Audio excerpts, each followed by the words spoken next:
Jeremy Whiston shared the dream. The 18-year-old was found hanged in his bedroom last October. He was, his parents say, devastated after being released from Manchester City Academy.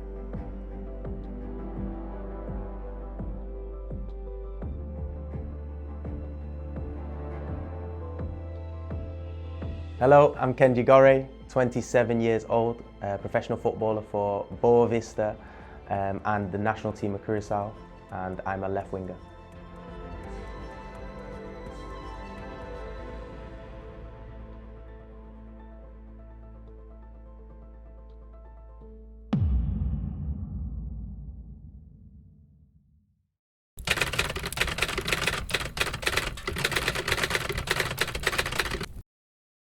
I was born in Holland.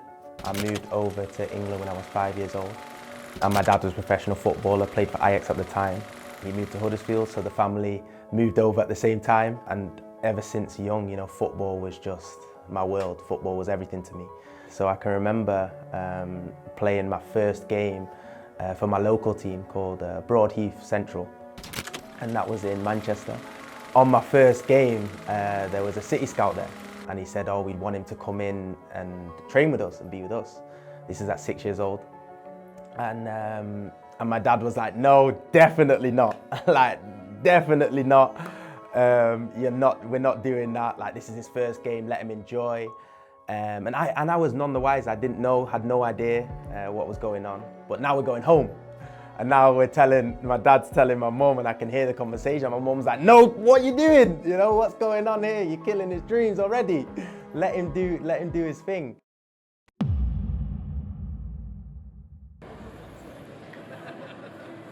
I was training at Manchester City and Manchester United at the same time, and it was from 6 till around 8. And then at 9, I then had to make a decision on where I was going to sign, because at 9 you have to sign. You know, you have to then be permanently at that club. What convinced me the most to join Manchester United at that time was definitely the playing style, was definitely the freedom that they gave me, the feeling that I had in my heart. And that's when René Mauldestein was actually a big influence in that as well, because he was someone that I admired, also someone that loved football. And when the coach loves football, and it rubs off onto the players as well. It rubbed up onto me, so that was one of the biggest reasons why I chose Manchester United.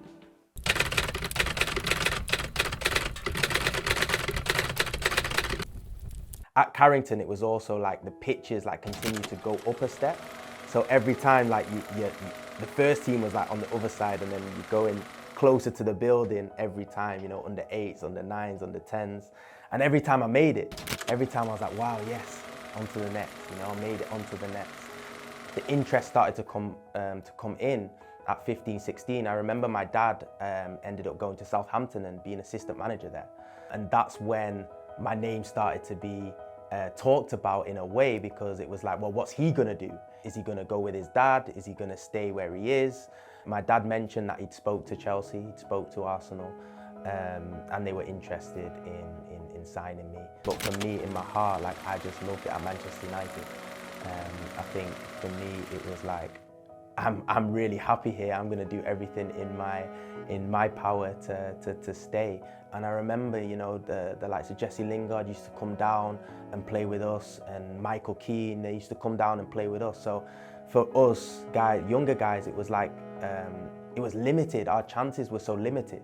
And I can remember, like, am I going to get my scholar? Am I not going to get my scholar? And I can remember when I went into the office with Brian McClare, my dad, my mum, and we were there, and they said, we want to offer you a scholarship. And I remember it was just such a good feeling. You know, now it's serious. Now now I feel like a real professional player.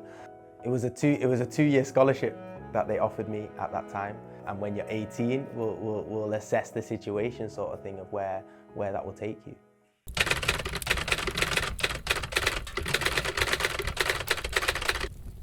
So my 2-year scholarship at United was kind of a mix. In the beginning, you know, you come in as a first year, It was, you know, they're signing players, and it was difficult to get minutes. But it was also amazing because I'm training every day with the, you know, with the world's best players. You know, Paul Pogba was there, you know, Jesse Lingard, all these guys were there that we're training with every single day, and it made me into a better player.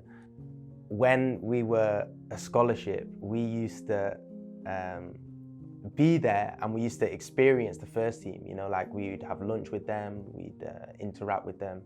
It was a real eye-opener as well for us, because it was like, now we're really getting close. Now we're really getting close to hitting the goals that we set ourselves as a kid, to get the dreams that we've desired from such a young age. You know, the trainings definitely used to be intense. I think the pressure starts to then double. It starts to get amplified.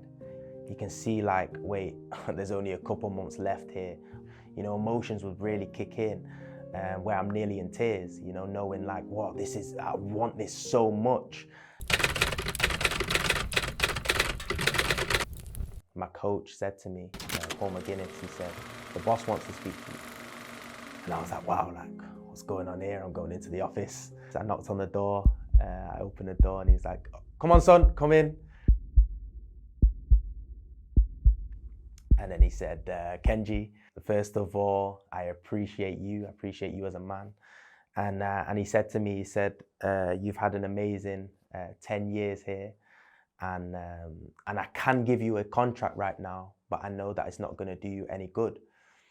And that's when he started to really share with me how there was a lot of guys in front of me. He said, he started naming names like Andreas Pereira, Adnan Januzaj. He started saying Nani, you know, all these guys that were ahead of me at that time. And then he was like, so I know that you're not going to get the game time that you deserve, and I know the quality that you've got. This is the right time for you to move on, and I want to thank you for your 10 years of being here. And I remember, shaking his hand, saying thank you so much, and then I shut the door behind me. And I remember going downstairs into my car, and I just burst out crying. I just let it all out. And I remember like feeling like I'd let everyone down. I've let my parents down, who have sacrificed their life for me. You know, that's how I felt so heavy. And I can remember like not knowing who I was anymore. I can remember like, what am I going to tell my friends? Like, they know me as Kenji Gorré, the guy that plays for United. I've been that guy from 6 years old. Now I'm 18, and I don't know who I am.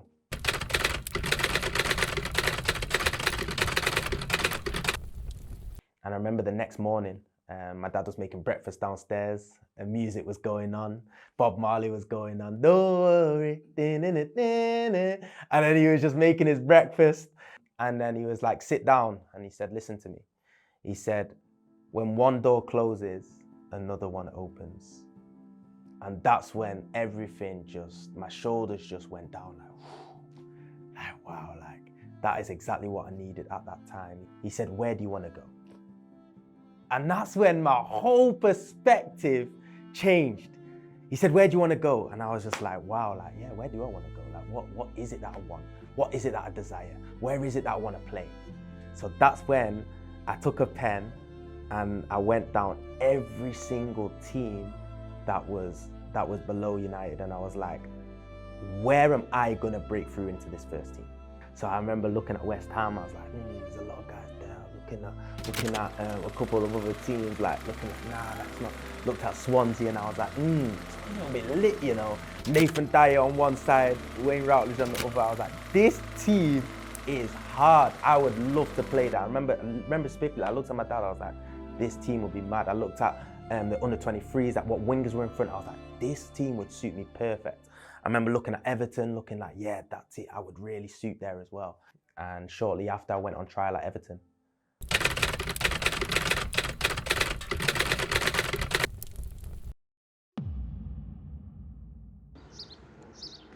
I remember my confidence just being knocked, but I was ready to go and show how good I was. I had some fire inside of me where I was like, I'm gonna show the world how good I am.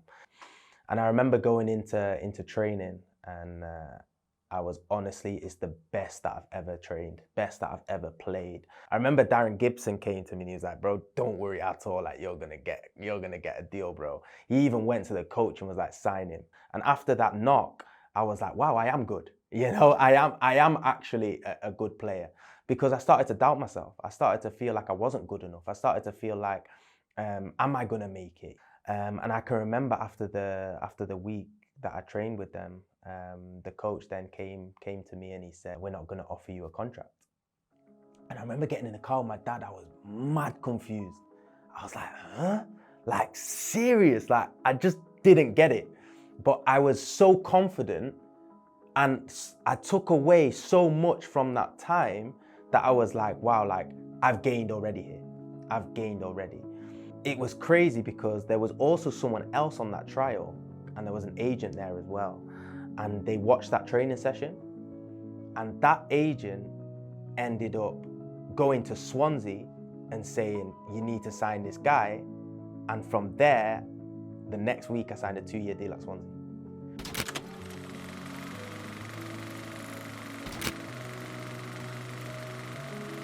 So whoever is listening to this, whatever player is listening to this, where you are right now matters. What you do in this time matters, because you might not make it where you are, you might not get that breakthrough, but someone is always watching. And as that person is watching, you never know where that breakthrough is going to take you.